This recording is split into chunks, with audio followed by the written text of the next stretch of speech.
Hello children, how are you all?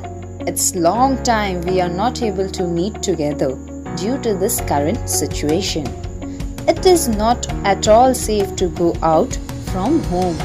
So my dear children, we all will stay at home and do our studies along with many activities.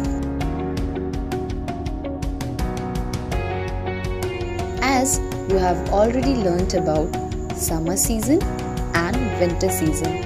Now today we are going to discuss about rainy season. Now let's begin our class. Rainy season has very pleasant weather with cold breeze and rain showers.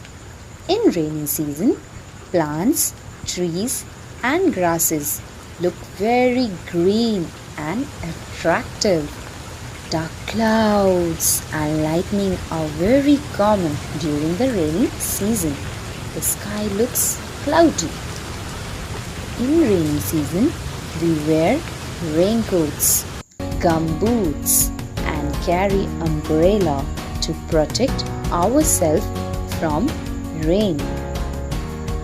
During this season, we eat delicious food and take hot drinks like tea and coffee. Nowadays, you are able to experience this season.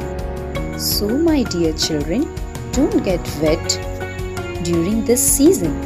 If you get wet, you will fall sick. This rainy season also brings many illness. So, it's better to stay at home and enjoy this rainy season. Stay healthy and stay safe. Thank you.